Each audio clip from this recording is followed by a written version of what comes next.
So what I'm going to do this evening is talk a little bit about our approach to conserving, collecting and reusing water for the purposes really of saving energy and money. Although, as you'll learn, I think we're doing more of saving of energy than we are of money.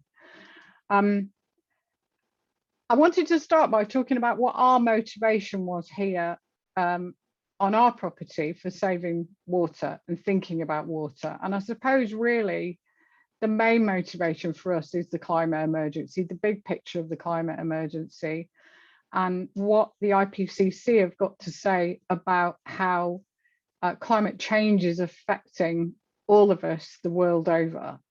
I've been a member of Greenpeace for many years. I support Friends of the Earth. So I think I've been aware of both climate change and the need to live sustainably probably my entire life. And it was something that was important to my parents. So it's one of the motivations behind pretty much everything that we do here. And through taking an interest in climate change, the climate emergency, our awareness rose of the amount of energy that is required to produce and distribute, just to produce and distribute clean water, and how much water is used in agricultural and manufacturing processes, and the effect that that has on their consumption of energy. So we have the kind of what I call our big picture motivation, which is based on the fact that we are experiencing a climate emergency. Closer to home, sort of more local, personal motivations was generally wanting to be more self-sufficient in resources to mitigate the risks of future instability in the infrastructure that supplies us with energy and water. We were already anticipating rising energy prices as a result of Brexit, but obviously climate change is going to have an impact on that as soon as governments start to take this seriously and start to influence the price that we pay for non-renewable energy. I've learned quite a few things in putting this presentation together. One of those is that Scottish Water is the largest user of electricity in Scotland. And that's something I learned by looking at material on the Energy Saving Trust website.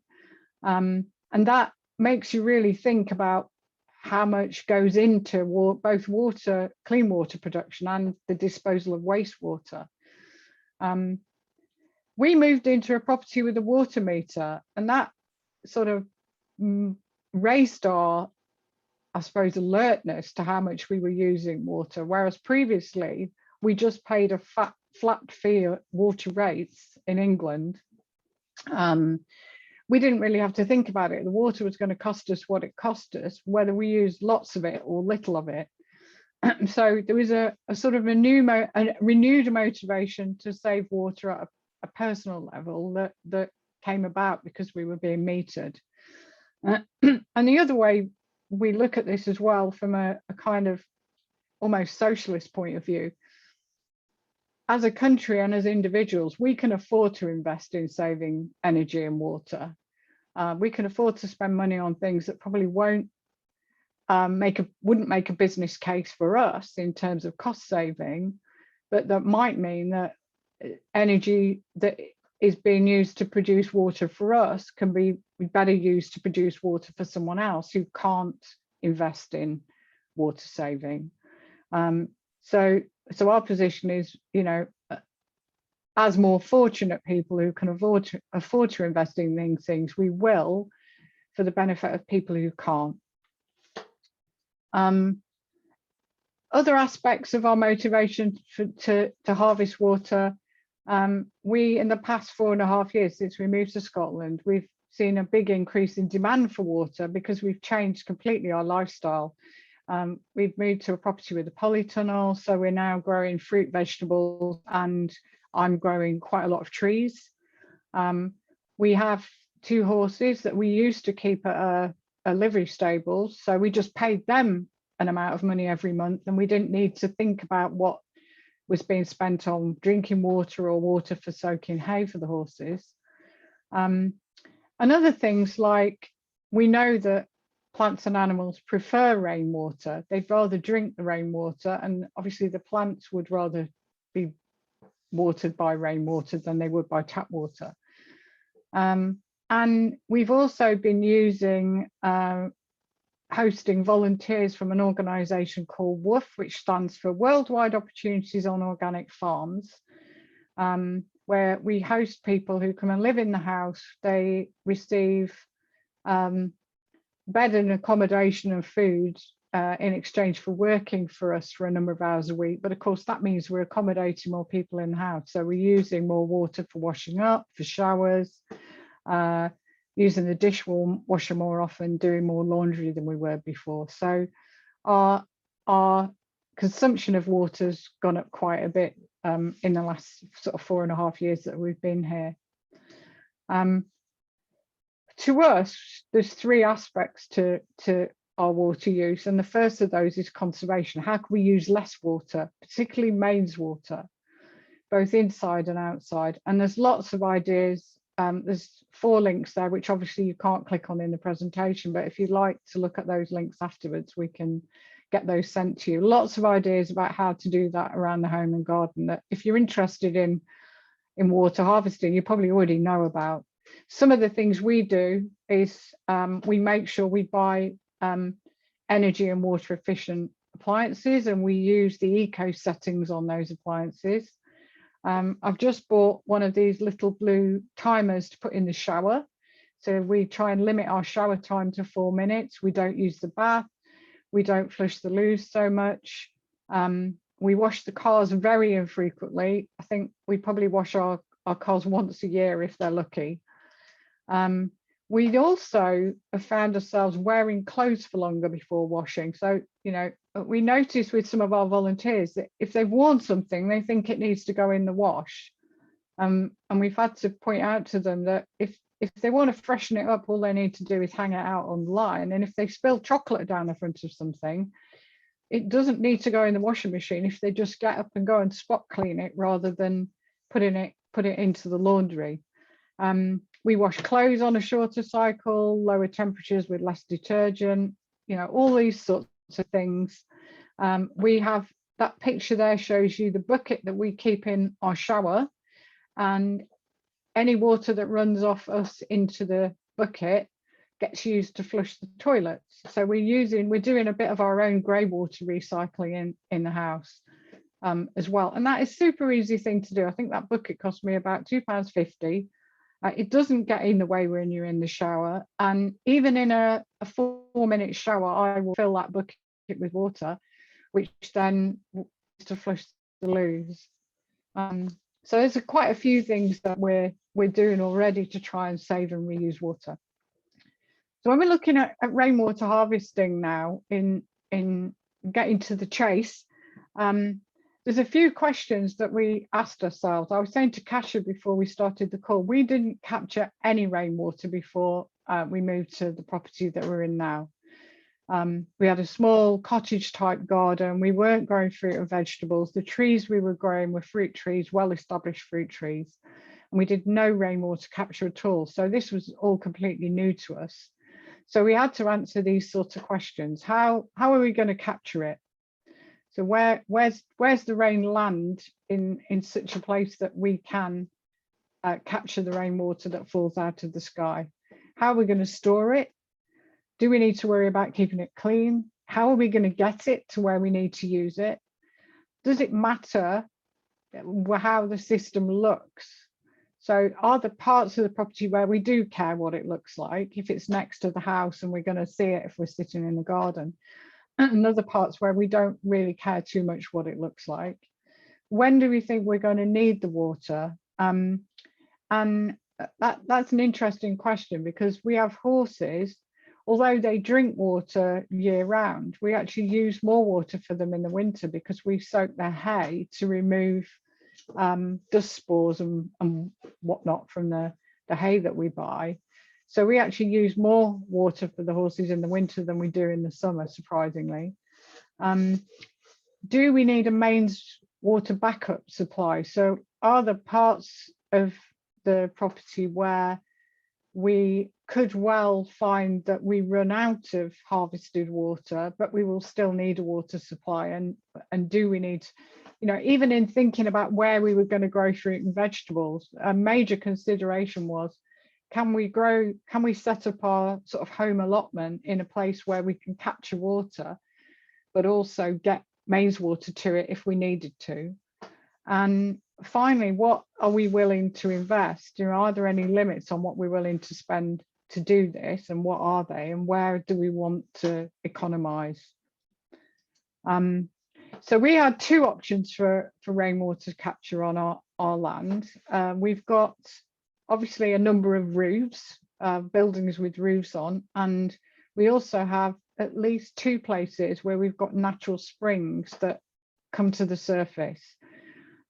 So the pictures you can see there on the far right side is one of our natural springs, where the water comes down some old clay drains into a little pit where there's a sort of water container.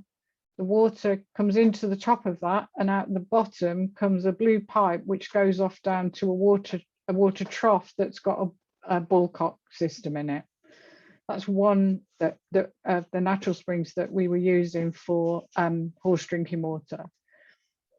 The considerations for using a roof, the first thing is that roof near where you will be using the water? So the other picture you can see there is a water tank that we have on the side of our stable block, and that is precisely where we use the water.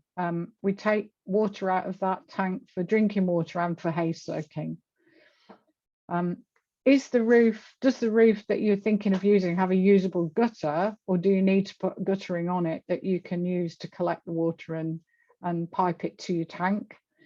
You have to be a bit careful about roofing material. Our stables are actually asphalt shingles, but they're very, very old. They've been up for a long, long time. So any toxins that might have been in any adhesive or sealants that are used on there have probably long since washed away. But if you've got, or if you're thinking of putting up a building with roof and you want to capture water from it, think carefully about what material you use for the roof. And the final one is, how are we going to make sure we don't get dirt? Particularly, we have a lot of problems with leaves getting into our gutters and then blocking the pipes to the tanks. How will we keep out leaves and other debris that falls in? I'm just going to touch on spring water briefly, because obviously not very many people have got natural springs on their land, but if you did, we've found them not great sources of water. They're often not where you necessarily need to use the water. It can be difficult to figure out a way of capturing the water. You often have to dig down and put in some kind of sump tank, and then obviously that's going to be below ground level, so you may need a pump to get it out again, unless it's very uphill of where you want to use the water. And the biggest problem we've had with springs is they produce the most water when you don't need it, and they dry up when you do. So our springs dry up when, they can literally have a torrent of water coming out of these when it's been very, very wet. Towards the end of winter, when the ground's got quite wet, a little more water will produce quite a bit out of the springs, but they quite quickly dry up in the spring and the summer. And that's generally when you need most of your water. So they can be useful. Obviously, they do provide us with some water, and we do use it when it's running, but they're in places where we've had to have a backup supply because they dry up. Final thing on spring water, it's worth getting that water tested if you're going to use it for animal drinkers, because depending on what kind of ground it's flowing through, it could contain quantities of iron or aluminium or other minerals that you don't necessarily want to be drinking. And so it's worth getting it tested if you're going to use it for that purpose. So rainwater harvesting from roofs. obviously, some really obvious things. The bigger the roof you have, the more water you're going to capture. So that picture on the right there is our barn. We had a new barn built a couple of years back now. That's 14 meters by 8. So it's 8 meters wide, 14 meters long. We only capture water on one side of the roof. And that tank, which is a 450 litre tank, can fill up in a couple of hours if we get a downpour. So we get a massive amount of water from that roof. It's our, you know, it's a very prolific source of rainwater when we want to capture it. And because the roof is steel panels, it's very clean. So the thing to do is think about where do you want to invest your money to capture the most water from the biggest roofs you've got. And for most people, a house roof is going to be the biggest space that you'll get water from. But it's worth trying to capture water from any structure, you know, a garage, a barn, your stables, any other bigger outbuildings that you've got, your garden shed, even the greenhouse and a field shelter can capture quite a bit of water. And I know people that do really cheap and cheerful capture from field shelters, water capturing from field shelters into an old bathtub. Just make sure you take the taps off. Some of the options that we use to get the water from the pipes, so you can buy roof gutter downpipe converters that basically reroute the water into your tank, and then that overflow, once that tank is full, the water will just carry on going down the gutter into whatever your wastewater disposal system is. So that the two on the right, that's a picture of the couple of 450 litre tanks we've got outside the house that are taking water off the house roof, and they're connected together with a simple downpipe converter, and then hose pipes that run off down to the polytunnel. So those two tanks mainly feed our polytunnel.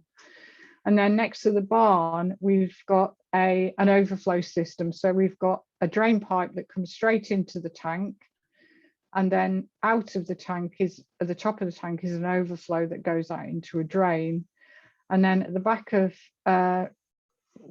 the cottage, we have again a drain pipe that comes down into just a barrel that overflows bizarrely halfway down. The previous owner put that in, and that the pipe that comes out of that water butt goes straight down the garden and into the polytunnel. So there's three different ways of capturing the water there. Storage, lots and lots of options for storage. There's a big choice of tank styles and capacities available to suit just about every space and every budget. We'd recommend you choose opaque material, so any material that won't let the light through, and that helps prevent algal growth in your tanks. I would say choose the biggest you can afford and fit into the space you have, because you will probably find you use more than you capture, particularly at times when we have since we've been here, we've had long spells with no water at all, or no rainwater of any value for weeks on end. And that's why we invested what we did in some of the storage that we bought, because we found, I think the first year we were here, we planted a hedge, and I was panicking because we had literally rainfall for nearly 8 weeks. And that's when we decided we needed to invest in some more water storage. Sorry, I leapt ahead there.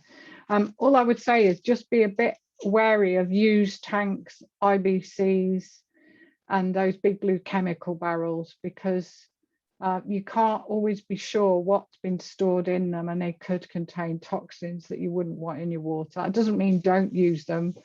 I would just say be careful that you know where they've come from and you know what's been in them if that's what you choose to use. And something that we didn't do, that I've done retrospectively, is to compare prices per litre for what it costs you to store water in any container that you might choose. including the fittings, because I was a bit surprised about retrospectively what we'd actually spent to store some of the water. So here's some options, and we've used pretty much all of these options for storing the water that we collect. We've got some big dustbins that we use on the stable yard, and I fill those from the tank that you saw in the previous picture. So we've got a sandstone tank on the side of the stable block, and when we get lots of rain, I just use a hose pipe to fill.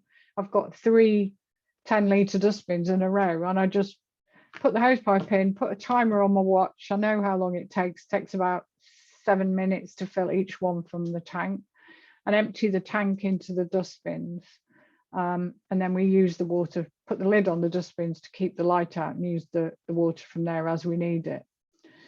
We've got some of those child-safe water butts around the back of near what we call our allotment, where we've got all our raised beds and fruit cage and everything. We've got 3 water butts in a row that take water off we've got like sort of like a shelter roof there. We've got we've actually, on the whole place, we've got 4 of these big slimline 450-litre tanks, 1 green next to the barn, which is green, and then 3 of the sandstone ones, 1 by the stables and 2 next to the house. And then finally, we actually have a 2,500-litre tank that we've put above our stable block, and we pump water into that from the tank that's next to the barn. So we're collecting 450 litres off the barn and then using a pump to put that up to the big storage tank. And that can keep us supplied with water even for long periods where we've got no rain. I think we ran out this year after we'd had some very, very hot weather for quite a few weeks. But I think that's the first time that we've run out of rainwater, and it wasn't long before we filled it up again. But what I found interesting was looking at the storage cost per litre. So obviously the cheapest was the dustbins, because they really only cost me 15p a litre to store the water that we keep in those, but they're not a robust item. One of them cracked when we soak hay in those in the winter, and one of our volunteers tipped one over on purpose to let the water out and split it because it had got cold. Probably the most robust are the bigger ones. I mean, they're serious pieces of kit, but obviously there's a price tag that goes with that. But I was actually surprised at how little, even though, when we spent £500 on a 2.5-litre tank to keep water for the stables. That still is only costing us 20p per litre to store the water. So compared to the prettier ones that we've got by the house, it's not bad value for money. But there's lots and lots of options. There's no particular type of tank that I'd say is better than any other. It's horses for courses. Think about where you want to put it, what you want it to look like, how long you want it to last, and buy accordingly and shop around and see what you can find. One thing we have noticed that I mentioned to Kasia is the prices of these have gone up a lot since we bought them. So tanks that the sandstone tanks that we paid £250 to get delivered 2 years ago are now on the market for £350, and I can't, I don't know why that is, whether it's because they're made abroad and the transportation costs, or we're paying more for those sorts of things because of Brexit. It's hard to tell, but I'm glad we invested in them when we did, because they were expensive things to buy. Savings is debatable how much money we personally will save. Perhaps the people that come along after us might save more than we do, because of course we've made the investment. But I did a few sums. the moment, Scottish Water's charging metered customers just under 91 pence per cubic metre for water. So what I did was I calculated the value of water we were holding in each of our containers. And I was a little bit surprised, to say the least. So 110 litres is 0.1, just over 0.1 of a cubic metre. So those 110 litre dustbins contain about 10 pence worth of water. Right up to my big mega tank, my 2,500 litre tank. Actually, if we filled that from the main supply, I would pay, if I was with Scottish Water, which I'm not, but if I were, it would cost me £2.27 to fill that tank. That's quite a lot of water. And then I thought, well, how many times would I have to fill that tank for it to pay back what I spent to buy it? And again, there's a big variance between our cheap and cheerful tanks and our prettier sandstone coloured tanks. So my little 110 litre dustbin, I'd have to fill that 165 times for it to save me in water what I spent to buy it.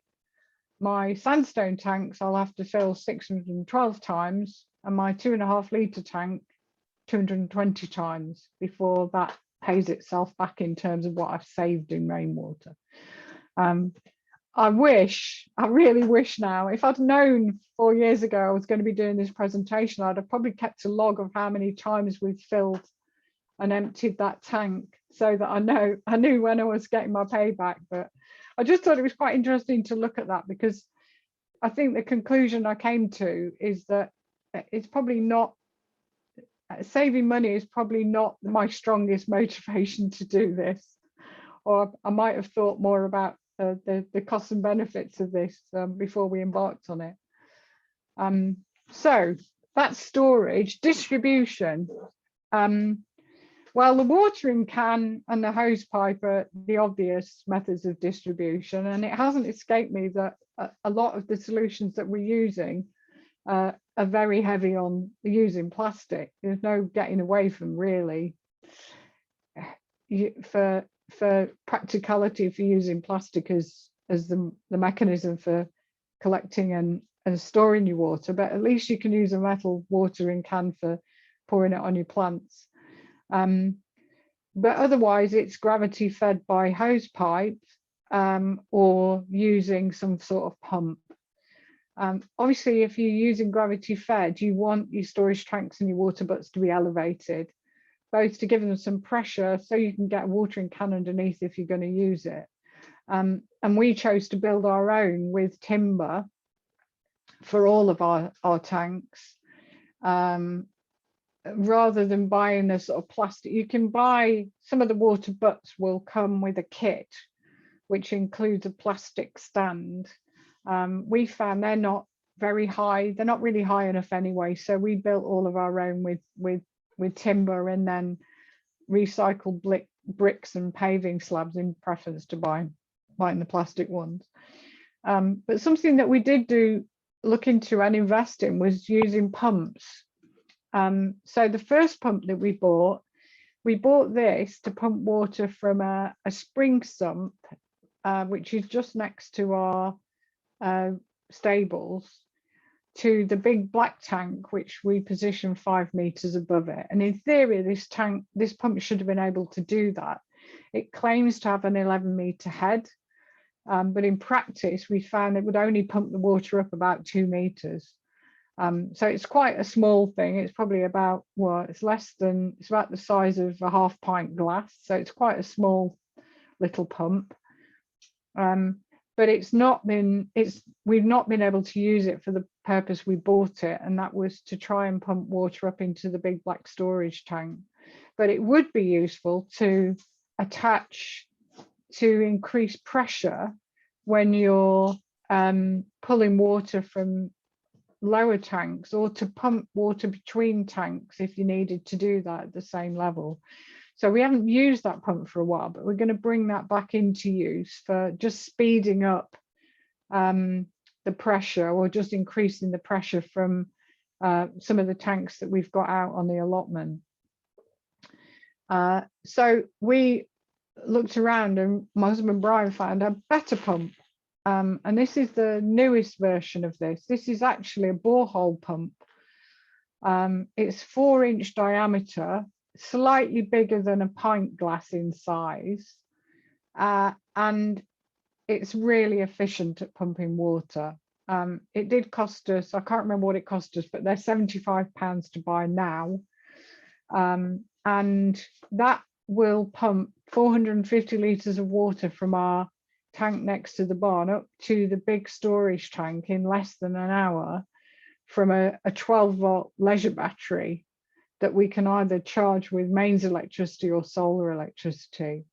So it doesn't use very much power at all, but it's a really good throughput in terms of pumping water. And we've used that quite a bit. In fact, it's quite happy immersed in water. It's stainless steel. It's quite happy being left immersed in water. And when we have a decent downpour, we just take the battery outside, attach the clips to the battery, and pump the water up to the big storage tank, and it does that really, really quickly.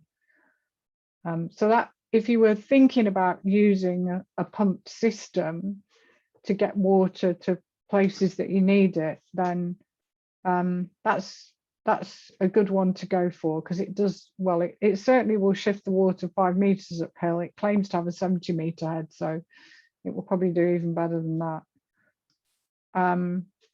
So a few lessons that we learned: buy the biggest storage you can fit into the space you've got. Put your tanks as high as possible off the ground, higher than you think, and uphill and/or uphill of where you intend to use them. Make sure that if you've got a guttering that's going into your tanks, you can reach the gutters and the downpipes and for cleaning them if you think you might get leaves or debris in there. And we didn't do this, but we're probably going to replace some of our diverters with removable filters to make them easier to clean.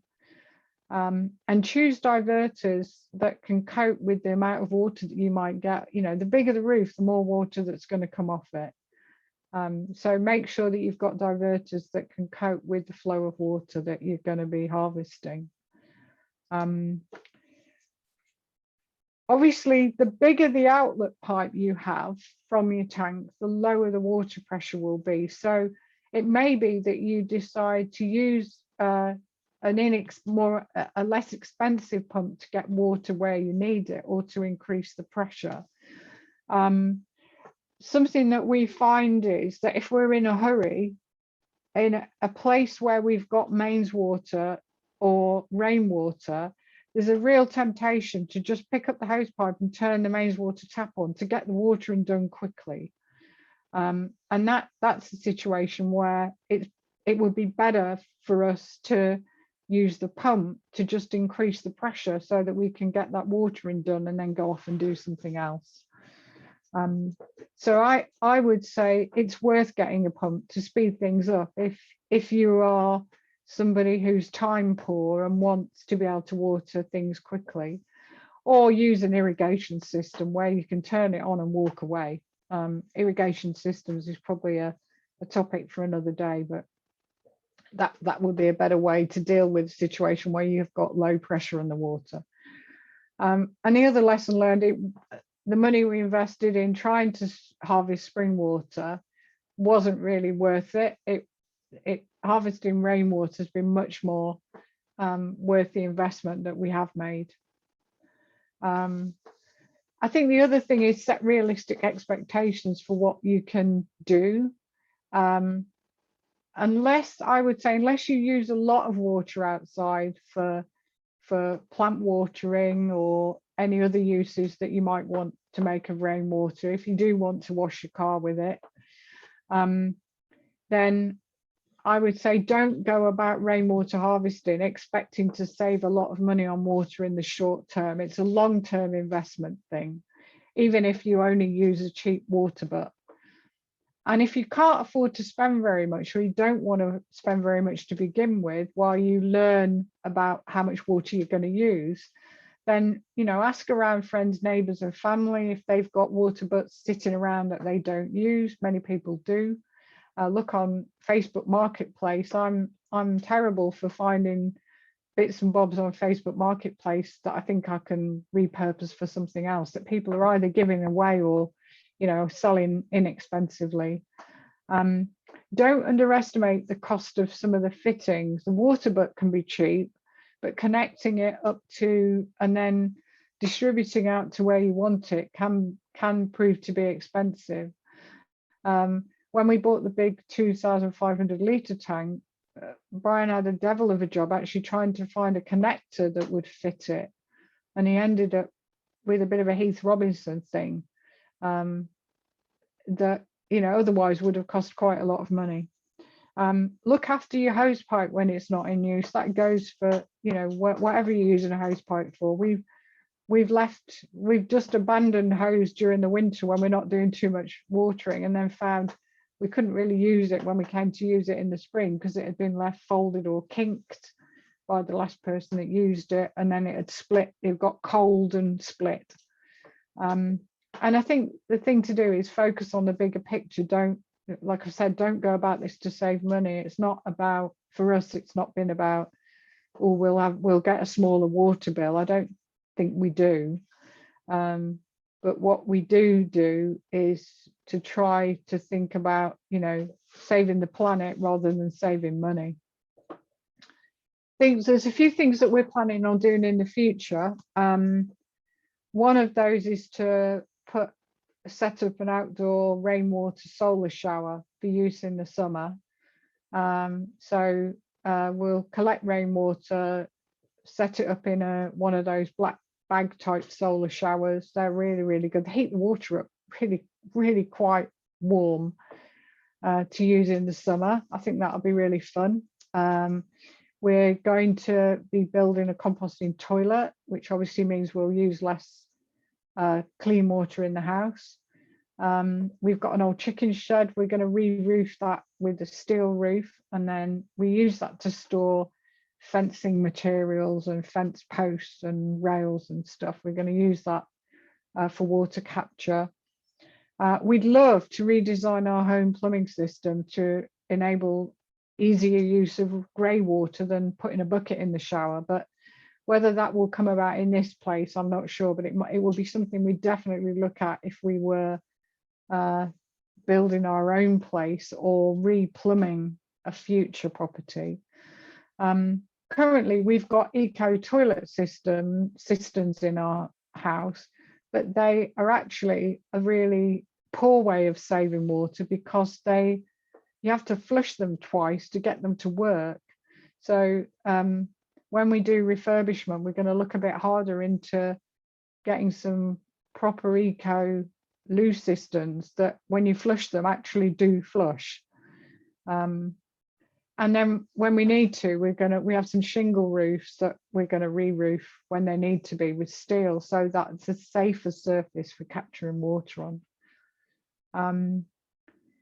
And finally, there's a few other things that I learned when I was looking at this whole subject for preparing the presentation, of ways we can save water, and remembering that producing water uses energy. And there's some really big ways we can do that. One is by reducing our consumption of animal products and becoming much more aware of the energy costs of foods that we do eat that are made of plants. Apparently food waste accounts for a lot of both water and energy use and energy waste. And drinking more water. So here I am with my pint of water, if you can see me. Apparently the production of soft drinks, fizzy drinks, uses a lot more water than they contain. So we're all better off, we'd all be better off, I'm sad to tell you, drinking tap water than we would be drinking iron brew. But there you go, learn to love tap water. And the other is fast fashion is a massive use makes massive use of water. I read a hideous figure about how much water is used just to manufacture a pair of jeans. So stop buying clothes unnecessarily. Use the clothes you've got until they fall to bits, or buy clothes secondhand, or buy better quality clothes that don't fall to pieces, or that you don't get fed up of. So there's lots of other things that we can do to save water, as well as capturing it when it falls out of the sky.